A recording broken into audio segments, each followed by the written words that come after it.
the pub ID field with the table name, books.pubid. It doesn't matter which column you use. I said that on the previous slide. So this could say books.pubid or publisher.pubid. We don't have to qualify the title field, nor do we have to qualify the name field, because the title field is only in the books table, and the name field is only in the publisher table. I'm going to remind you of something else I've said many times over throughout this class. You need to know how your tables are constructed, what the names of the fields are, what data type they are, and so on. Now, it's not something I expect you to memorize. In the real world, you're probably going to be working with many databases. In one job, you might work with many databases, each of those databases having many tables. Don't expect you to memorize them. I expect you to have some sort of resource, like we do in Appendix A of our textbook, to refer to see what the fields are, what the data types are, and so on. If you don't have that resource, you have the describe command to describe the tables. Okay, so in this particular graphic, not only did we fix that ambiguity error, they added another condition to limit the records. So they created a select statement from two different tables. Here's the join condition. Here's the join condition, where books.pubid, in other words, the data in the pub ID of the books field, is equal to the data in the pub ID field of the publisher table. That joins the tables. And then the select statement continues to say, yes, but we don't want to do this for every publisher. We only want to see the books from publisher ID of 4. And that's what gives us these results at the bottom. Very common to join more than 2 tables. Just remember that a join condition has to join 2 tables. The formula to remember is the number of joins needed is the number of tables minus 1. If you're joining 4 tables, you have to have 3 join conditions. And here we are joining the customers table, the orders table, the order items, and the books. Here's the first join, customer to orders. By the way, the C is a table alias. We're going to, instead of writing the word customers over and over again, the word orders over and over again, we can just write C, O, O-I, and B. Okay. So our first join is customer table is joined to the orders table. The second join, the orders table to the order items table, and then the last join is the order items table to the books table. Now, if you refer to the diagram on page 11 in your textbook, you should be able to see that there is a relationship line between the customers table and the orders table. They are directly related. There's a relationship line between the orders table and the order items table. There's a relationship line between the order items table and the books table. The joins have to be between 2 tables that are directly related. One more quick comment I'm going to make on this slide. Notice that we're selecting data from the customers table, last name and first name from the customers table, and from the books table, the title from the book. We're only retrieving data from 2 tables. Why the need for 4 tables in our statement? Because of what I just said. The customers table is not directly related. The customers table is not directly related to the books table. We want to get data from the customers table and from the books table in the same query. Then we have to relate the tables, and the only way the customers table and the books table is related is indirectly.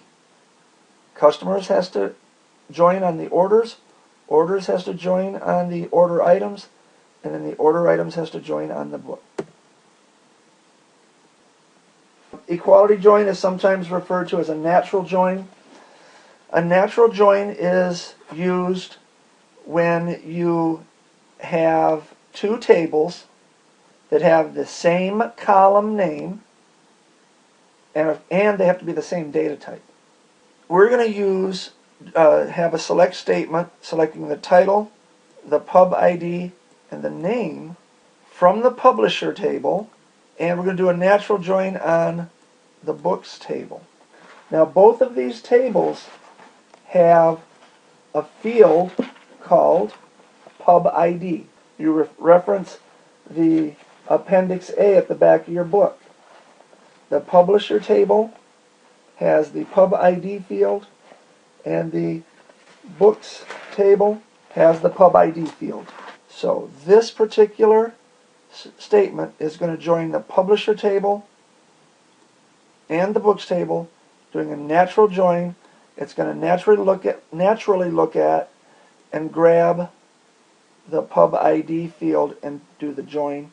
And of course, the data in the publisher table pub ID field has to match the data in the books table pub ID field.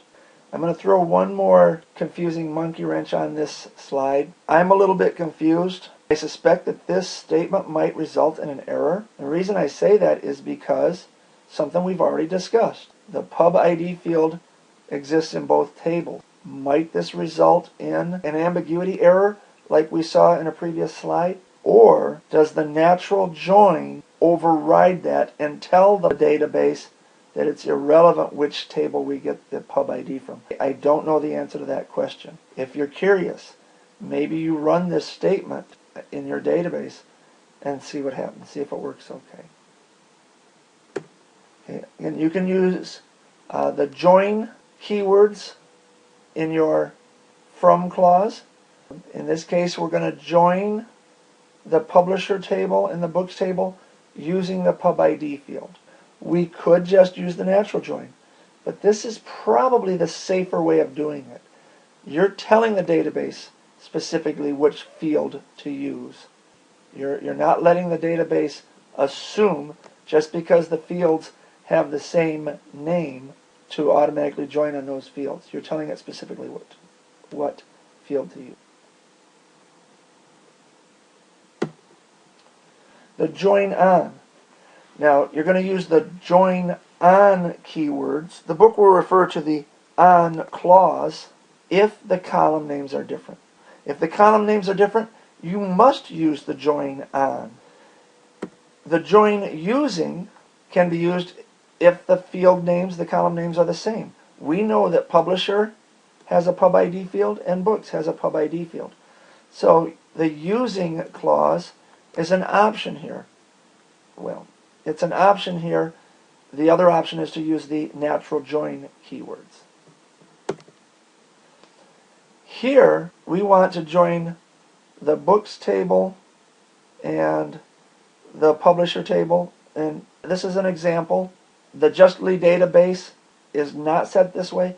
If the publisher table had an ID field instead of a pub ID field, and the books table had the pub ID field, if the column names are different, but you want to join on them, then you must use the on clause for your equality join.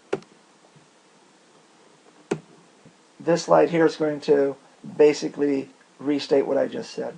We use the join using keywords when tables have one or more columns in common.